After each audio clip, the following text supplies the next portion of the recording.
cek sana.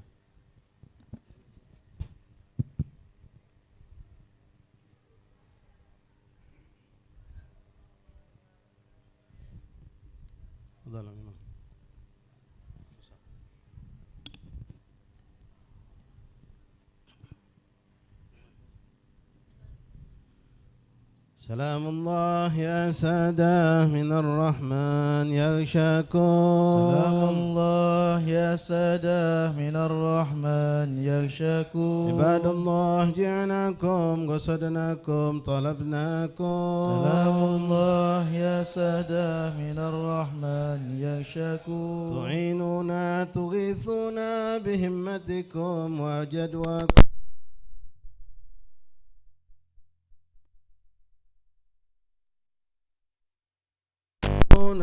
عطاياكم هداياكم. سلام الله يا سادة من الرحمن يغشاكم. فلا خيبتم ظني فهشاكم وهشاكم. سلام الله يا سادة من الرحمن يغشاكم. سعدنا إذ آتيناكم وفزنا حين زرناكم. سلام الله يا سادة من الرحمن يغشاكم. فقوموا واشفعوا فينا إلى الرحمن مولاكم.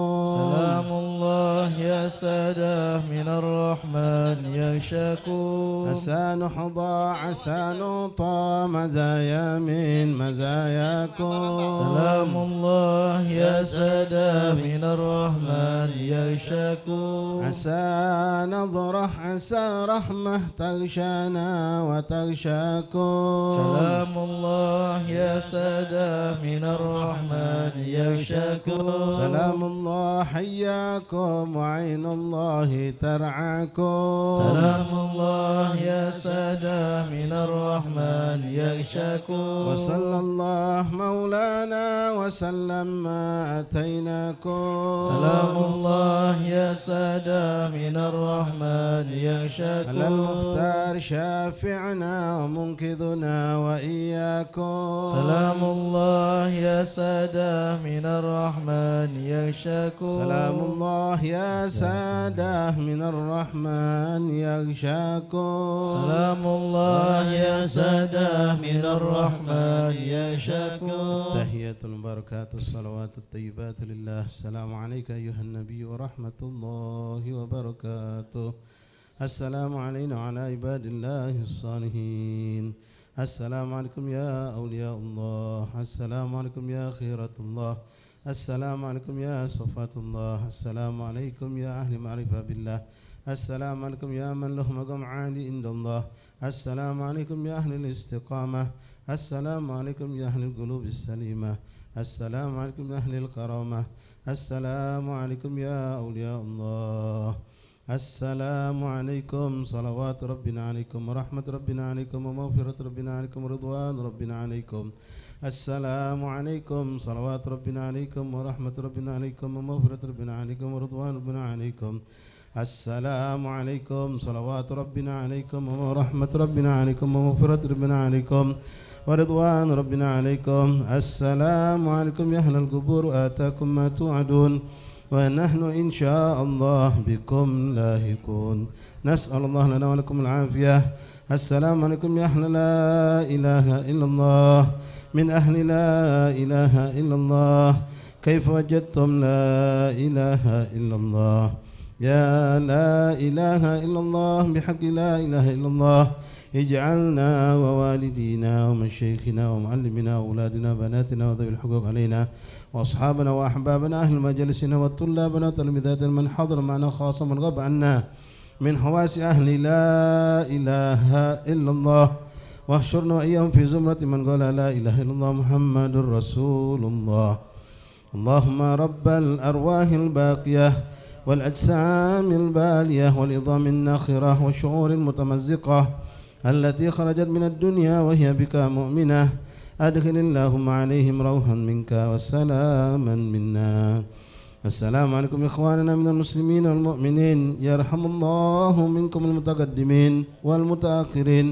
آنس الله وحشتكم ورحم غربتكم وكتب حسناتكم وتجاوز عن سيئاتكم واجمعنا وإياكم في مستقر رحمته يا واسع المغفرة اغفر لنا ولهم يا واسع المغفرة اغفر لنا ولهم يا واسع المغفرة اغفر لنا ولهم اللهم إنا وقفنا في مشاهد هؤلاء أوليائك ولنا حاجات يا الله ولنا مطالب ولنا مقاصد ولنا آمال أملناها ونسألك اللهم أن تقضي لنا الحاجات وتعجل لنا بالمطالب وتبلغنا جميع المقاصد الآمال إنك سميع قريب مجيب دعوات وقاضي الحاجات وغافر الذنوب والخطيئات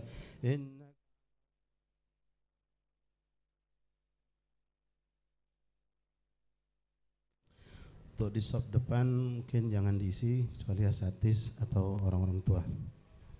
Oh, dulu. Yang di luar selagi dalam masih kosong masuk dulu ke dalam.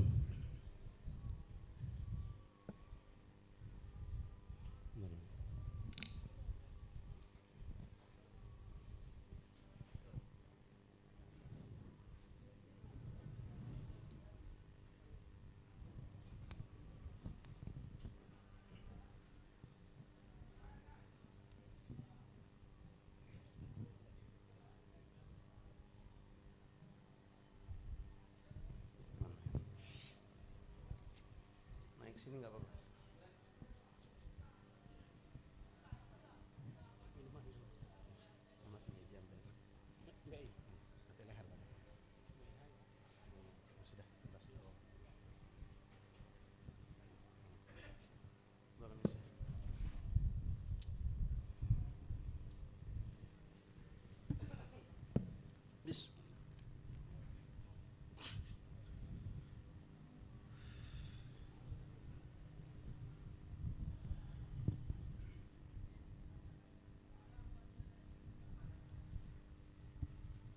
Bapak maju lagi boleh.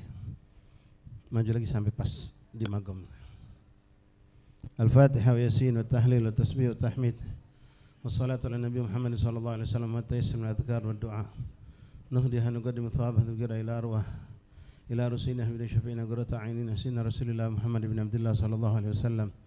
Wa ahli baitihi wa azwajihi wa dhurriyyatihi wa ansari wa ashabihi wa ahbabi jami'an min al-arwah kabta ulum qarbi min syarqil ardi ila maghribiha barriha wa bariha thumma al-arwah كافة الصوفيين أنا مكان في مشارق الأرض إلى مغربها برها وبرها ثم الأروى جميع أولى من قلب معلم كتب النافية مسلم كتب النافية مشايخ الحضر والأذكار والأوراد والأحزاب منظومة صلوات دعوات مناجات كلهم أجمعين تصلي قراءة كتبهم وأورادهم أحزابهم منظوماتهم صلواتهم دعواتهم مناجاتهم في معهدنا في مجلسنا في أيامنا في أوقاتنا ثم إلى أرواح كافة أولى من قلب أهل البلدة أهل بالمبان دار السلام كلهم أجمعين خصوصا صاحب المقام الحضر الحبيب أحمد بن حسن الحبشي والحبيب بن محمد عبد الرحمن محمد المنور ممنوع في تربته والحبيب بن احمد بن الكاف عبد الله بن سلمان الكاف وصاحب الهول حبيبنا علي بن احمد بحسين واصول موفر جميع سادتنا اولياء قلنا اهل هذه التربه اهل هذه الولايه كلهم اجمعين ثم الى رسول صاحب الهول حبيبنا علي بن محمد سلمان الحبشي والى ارواح كافه اولئك وصفاتك هذه البلده كلهم اجمعين ان الله يتغشاهم برحمه ورسول الجنه ان الله يعيد علينا بركاتهم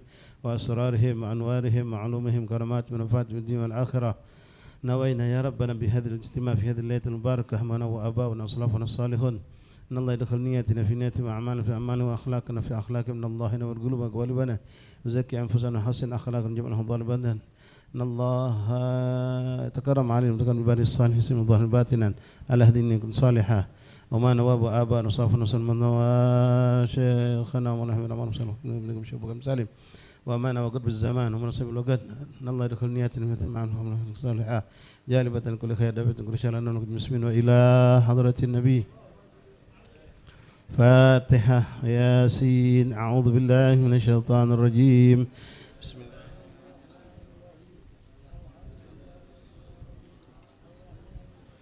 سبحان الله الرحمن الرحيم مالك يوم الدين إياك نعبد وإياك نستعين اهدنا الصراط المستقيم صراط الذين أنعمت عليهم غير المغضوب عليهم ولا الضالين آمين أعوذ بالله من الشيطان الرجيم بسم الله الرحمن الرحيم ياسين والقرآن الحكيم إنك لمن المرسلين على صراط مستقيم تنزيل العزيز الرحيم لتنذر قوما ما أنذر آباؤهم فهم غافلون لقد حق القول على أكثرهم فهم لا يؤمنون إنا جعلنا في أعناقهم أغلالا فهي إلى الأذقان فهم مقمحون وجعلنا من بين أيديهم سدا ومن خلفهم سدا فغشيناهم فهم لا يبصرون وسواء عليهم أنذرتهم أم لم تنذرهم لا يؤمنون من اتبع الذكر وخشي الرحمن بالغيب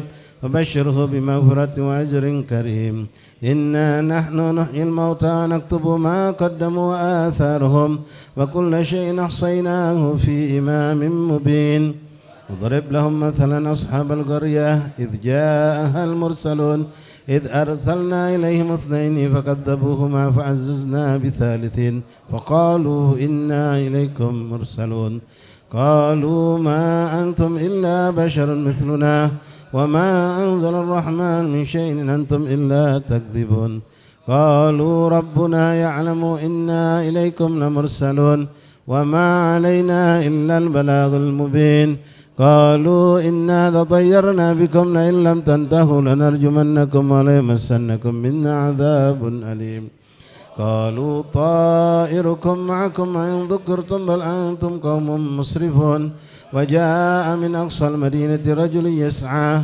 قال يا قوم اتبعوا المرسلين اتبعوا من لا يسألكم أجرا وهم مهتدون وما لي لا أعبد الذي فطرني وإليه ترجعون أتخذ من دونه آلهة إن يردني الرحمن بضر لا تغني أني شفاعتهم شيئا ولا ينقذون إني إذا لفي ضلال مبين إني آمنت بربكم فاسمعون قيل ادخل الجنة قال يا ليت قومي يعلمون بما غفر لي ربي وجعلني من المكرمين وما أنزلنا على قومه من بعده من جند من السماء وما كنا منزلين إن كانت إلا صيحة واحدة فإذا هم خامدون يا حسرة على العباد ما يأتيهم من رسول إلا كانوا ولم يروا من القرون أنهم إليهم لا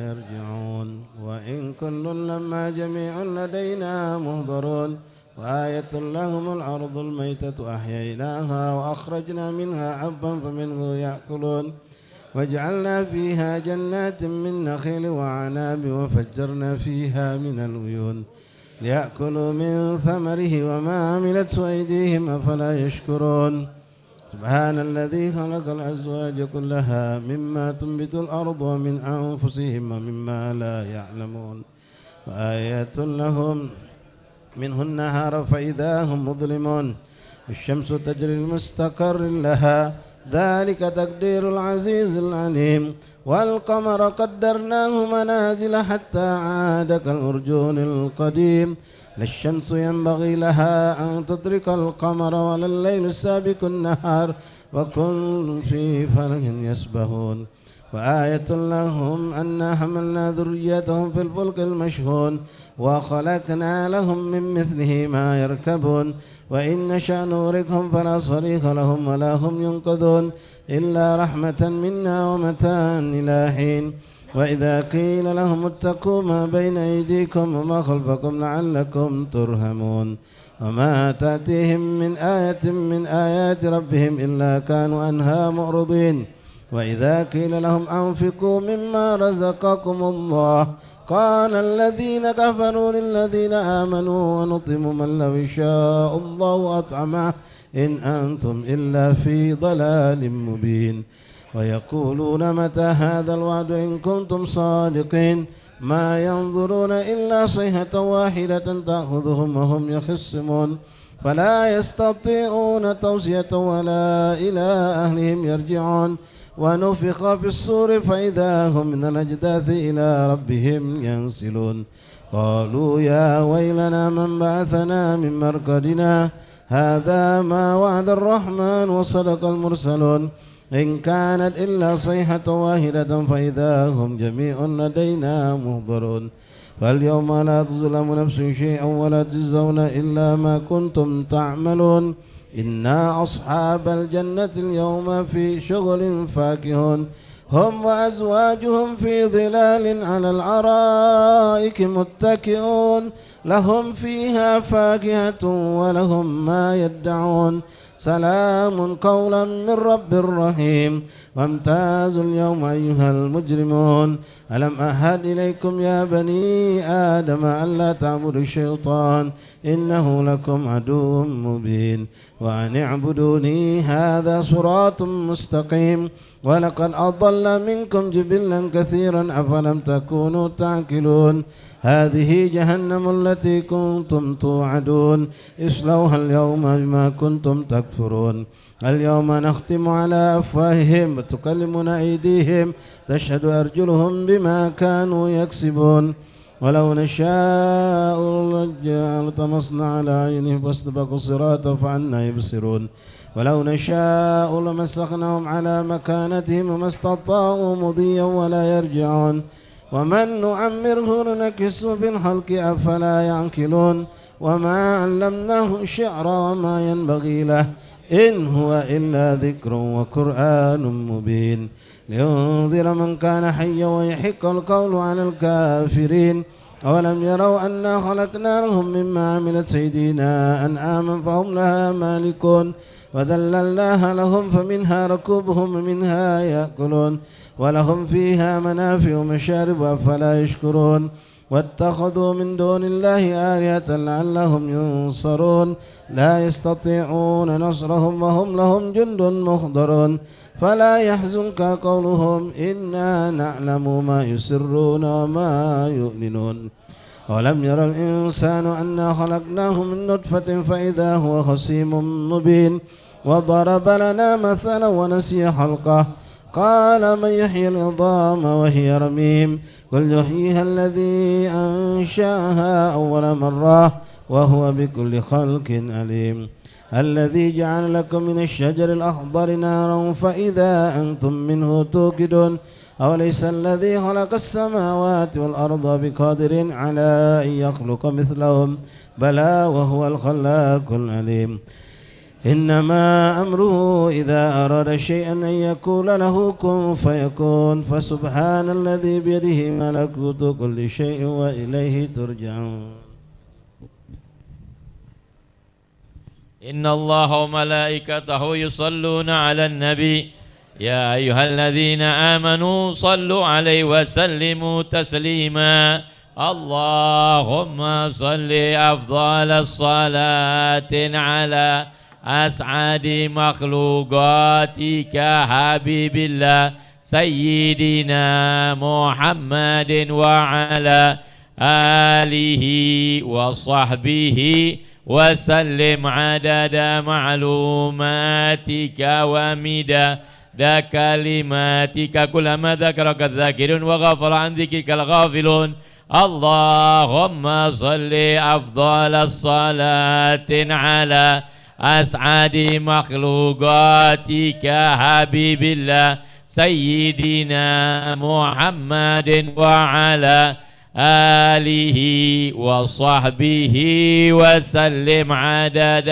معلوماتك ومداد كلماتك كلما ذكرك الذاكرون وغفر عن ذكرك الغافلون اللهم صل أفضل الصلاة على أسعد مخلوقاتك حبيب الله سيدنا محمد وعلى آله وصحبه وسلم عدد معلوماتك ومداد كلماتك كلما ذكرك الذاكرون وغفر عن ذكرك الغافلون وسلم رضي الله تعالى عن أصحاب رسول الله أجمعين وحسبنا الله ونعم الوكيل نعم المولى ونعم النصير ولا حول ولا قوة إلا بالله العلي العظيم نستغفر الله العظيم نستغفر الله العظيم